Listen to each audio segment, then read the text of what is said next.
আসসালামু আলাইকুম। আশা করি সবাই ভালো আছেন।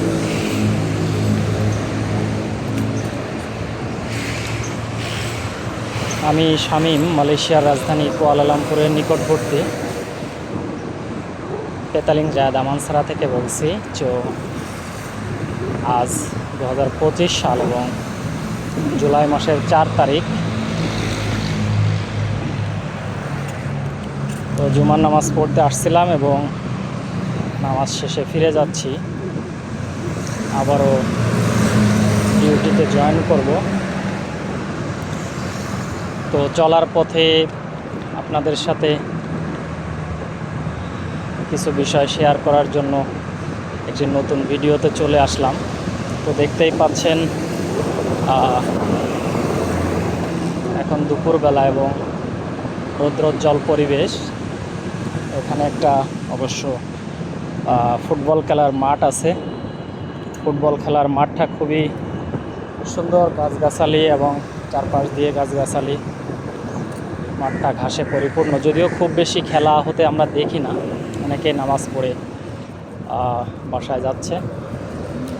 যদি ডিউটি থাকে হয়তো নামাজ পড়ে বাসায় গিয়ে আবার খাওয়া দাওয়া করে ডিউটিতে জয়েন করবে, সেম লাইক মি। তো একটা সাইড রোড দিয়ে চলতেছিলাম এবং এখনই আমি মেইন রোডে উঠব ইনশাআল্লাহ।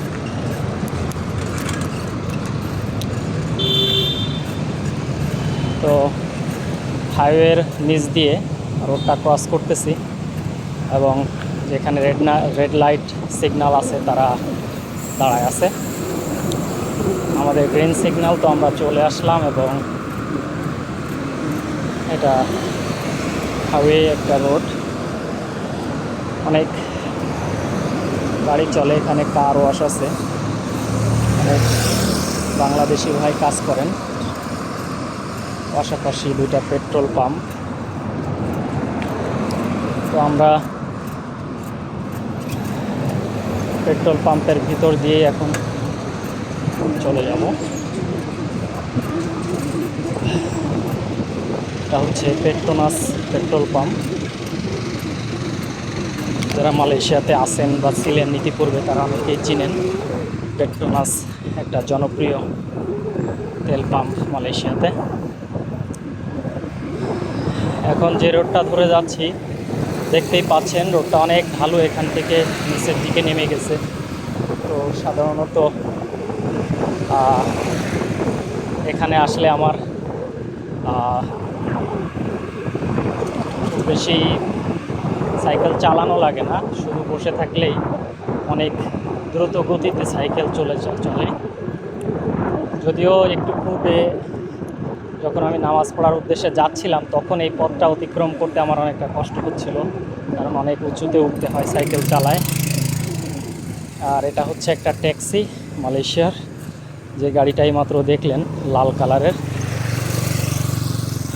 যদিও এখন খুব বেশি ওই ট্যাক্সির প্রচলনটা নাই, গ্রাব কার আসার পর থেকে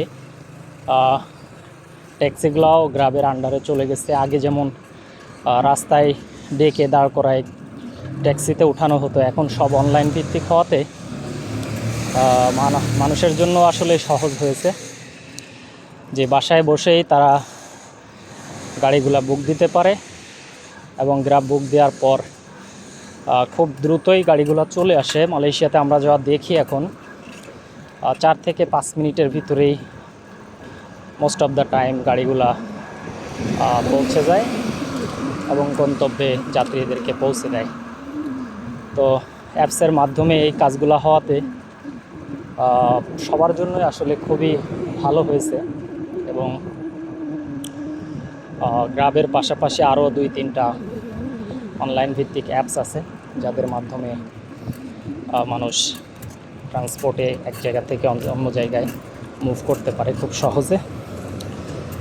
তো নামাজ পড়ে আমি চলে আসলাম আবারও আমার গন্তব্যে এবং কাজের জায়গার কাছাকাছি। তো এখন আমি আবার রেডি হয়ে কাজে জয়েন করব। তো যাই হোক, অনেক কিছু আপনাদের সাথে শেয়ার করার চেষ্টা করলাম। আশা করি আপনাদের ভালো লাগবে। এমন নিত্য নতুন ভিডিও দেখতে আমার চ্যানেলটি সাবস্ক্রাইব করে রাখবেন এবং শেয়ার করবেন। শেয়ার করে অন্যদের দেখার সুযোগ করে দিবেন। যারা ইতিমধ্যে সাবস্ক্রাইব করছেন তাদেরকে অসংখ্য ধন্যবাদ। মালয়েশিয়ার থেকে আমি শামীম বলছিলাম। সবাই ভালো থাকবেন, সুস্থ থাকবেন। আল্লাহ হাফেজ।